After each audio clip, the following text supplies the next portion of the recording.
Assalamualaikum warahmatullahi wabarakatuh. Halo Abang Teteh semuanya, perkenalkan nama saya Ahla Sofia Listi. Pada kesempatan kali ini saya akan mengerjakan tugas mingguan dari Praktikum Statistika 2, yaitu dengan judul modul Estimasi Parameter.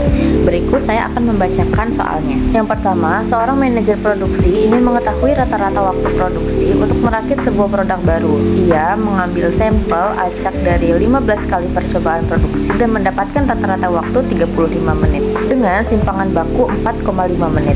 Asumsikan data berasal dari populasi yang berdistribusi normal. Hitung interval kepercayaan 99% untuk rata-rata waktu produksi produk tersebut. Nah, di sini kita menggunakan estimasi rata-rata sampel kecil karena di sini sampel acaknya hanya diambil 15 kali percobaan dan itu lebih kecil dari 30.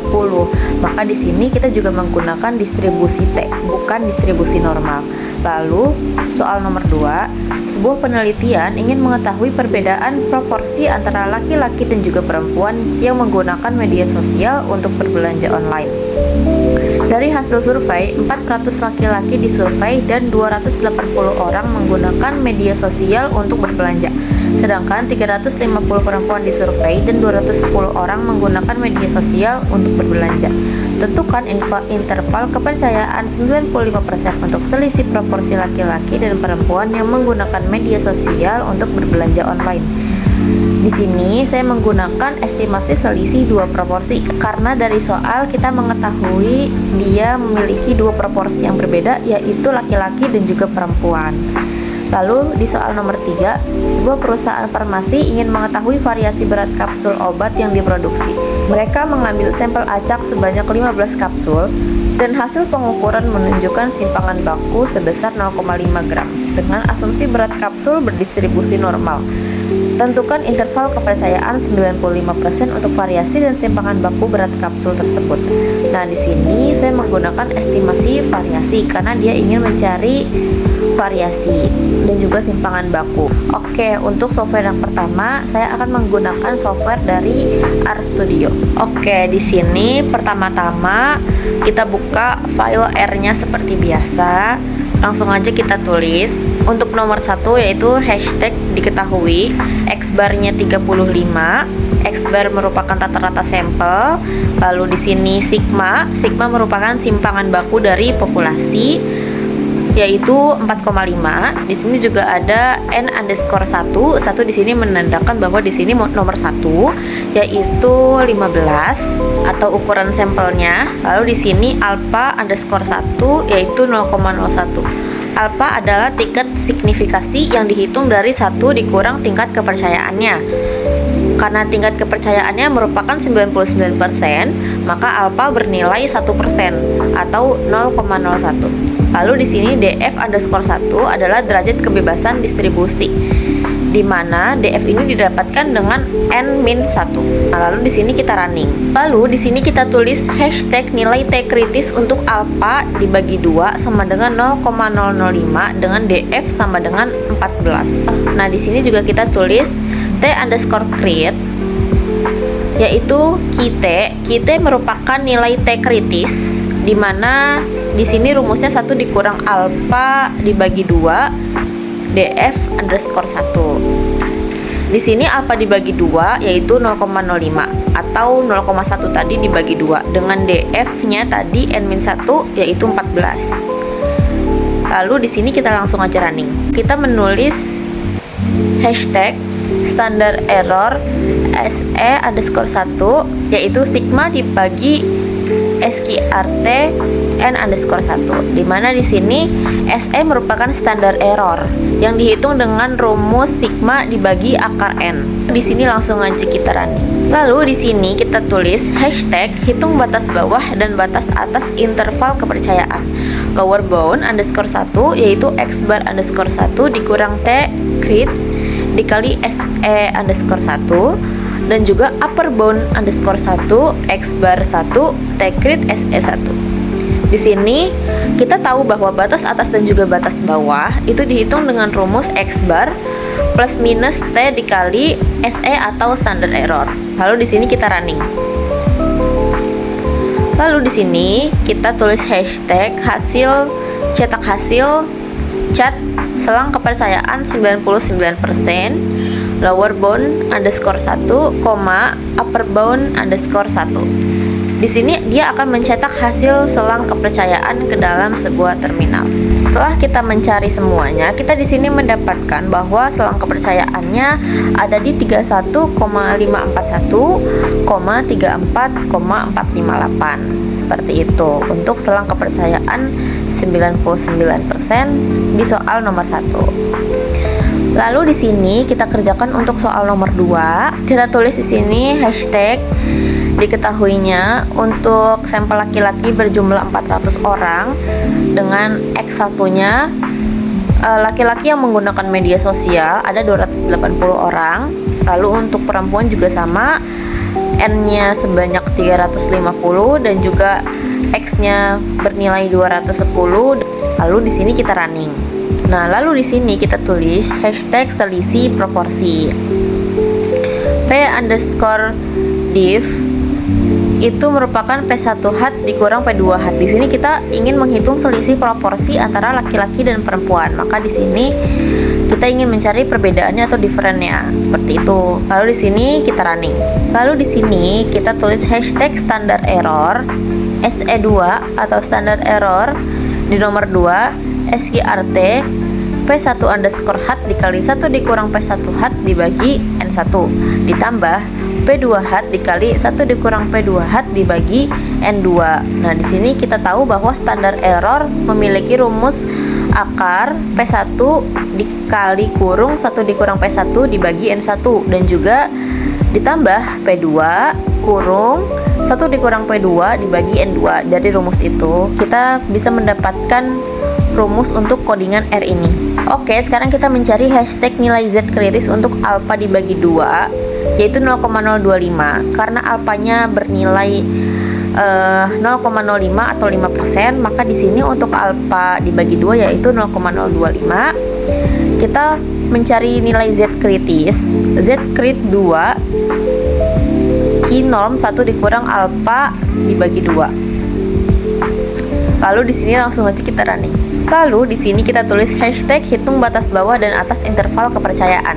Lower bound underscore 2 P different dikurang Z crit dikali SE2 dan juga upper bound yaitu P different ditambah Z crit dikali S2 untuk menghitung batas bawah dan juga atas interval kepercayaan. Lalu kita running. Lalu di sini kita tulis hashtag cetak hasil untuk kepercayaan 95% dari selisih proporsi lower bound underscore 2, upper bound underscore 2. Di sini kita mendapatkan nilai yaitu 0,031 dan juga 0,168. Lalu lanjut aja kita ke soal nomor 3. Di sini kita tulis untuk soal nomor 3 hashtag diketahui N3 yaitu 15 sebagai ukuran sampel, S3 yaitu 0,5 sebagai simpangan baku sampel, dan juga di sini S3 kuadrat yaitu variasi sampel, dan juga di sini alfanya kita pakai 0,05 karena di tingkat kepercayaannya sebesar 95%. Lalu di sini untuk derajat kebebasannya pasti N-1. Lalu di sini kita running. Setelah di running kita tulis untuk rumus selanjutnya yaitu hashtag nilai chi-square dari tabel untuk derajat kebebasannya 14 untuk menghitung chi-square kritis. Lalu di sini kita running. Kita tulis lagi hashtag hitung interval kepercayaan untuk variasi, dimana di sini variasi lower juga variasi up kita tulis seperti ini. Lalu kita running. Lalu di sini kita tulis hashtag hitung interval kepercayaan untuk simpangan baku SD underscore lower akar kuadrat dari variasi untuk mendapatkan simpangan baku SD lower dan juga SD upper. Lalu di sini kita running. Lalu kita tulis di sini hashtag cetak hasil untuk selang kepercayaan 95% variasi dan juga untuk selang kepercayaan 95% untuk simpangan baku. Lalu di sini kita mendapatkan Untuk variasinya 0,134 dan juga 0,621. Lalu untuk simpangan bakunya 0,366, 0,788. Seperti itu untuk ketiga soal ketika dikerjakan menggunakan software R. Kita menggunakan software pembanding yaitu Pinitab. Di sini kita buka dulu untuk Pinitab. Langsung aja di sini. Karena kita ingin mengerjakan estimasi rata-rata untuk sampel kecil karena dia di bawah 30, klik start, lalu basic statistics, lalu di sini 1 dikurang sampel T karena distribusinya distribusi T. Lalu di sini kita masukkan data, kita pilih di sini summarize data, kita ganti dulu. Lalu untuk sampel size-nya di sini 15 karena 15 kali percobaan, dan juga di sini untuk sampel meannya yaitu meannya 35 menit. Lalu di sini untuk standar deviasi atau simpangan baku yaitu 4,5 menit. Lalu di sini kita pilih option. Nah, di sini untuk confidence levelnya yaitu 99%. Lalu di sini untuk alternatif hipotesisnya mean tidak sama dengan hypothesize mean. Nah, lalu di sini kita klik OK. Di sini kita mendapatkan hasil yang kurang lebih sama seperti R, yaitu sebesar di sini kita mendapatkan untuk 99% sebesar 31,54 dan juga 38,46 seperti itu. Lalu untuk soal nomor 2, di sini kita menggunakan estimasi selisih 2 proporsi. Lalu kita masukkan data. Di sini untuk memrise data atau memasukkan data. Lalu di sini untuk number of event untuk sampel yang pertama atau laki-laki sebanyak 280 orang dan juga number of trialnya sebanyak 400 laki-laki. Lalu di sini untuk sampel 2 ataupun perempuan sebesar 210 orang dari number of trialnya yaitu 350 perempuan. Lalu di sini kita klik option. Di sini kita pilih untuk confidence levelnya yaitu 95%, 95,0. Di sini hypothesize-nya kita nolin aja. Lalu di sini untuk alternatif hypothesize-nya kita pilih difference tidak sama dengan hypothesize difference. Untuk test metodenya di sini kita pilih estimate the proportion separately. Lalu di sini kita klik OK. Setelah itu kita di sini bisa mendapatkan hasil sebesar 0,0318,0,168,198. Hasilnya mirip-mirip R ya, sama malah. Lalu di sini untuk soal nomor 3 kita pilih estimasi variasi. Caranya hampir sama untuk estimasi variasi. Di sini kita klik start, basic start. Di sini kita pilih one variance. Setelah itu, di sini kita pilih sampel standard deviation. Untuk sampel size-nya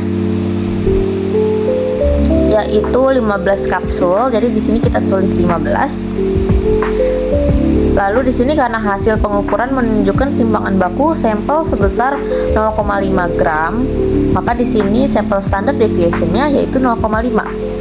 Lalu kita klik option, kita pilih confidence levelnya 95%. Untuk alternatif hypothesize-nya standard deviation tidak sama dengan hypothesize standard deviation.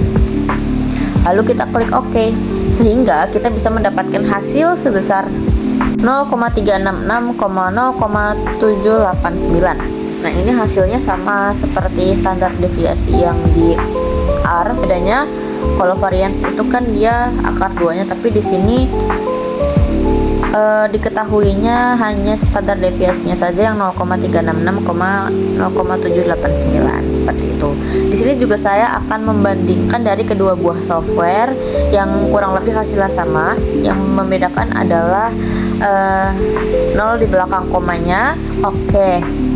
Seperti itu saja untuk penyelesaian tugas mingguan dari modul 1 statistika 2 yaitu estimasi parameter. Kurang lebihnya saya mohon maaf. Wassalamualaikum warahmatullahi wabarakatuh.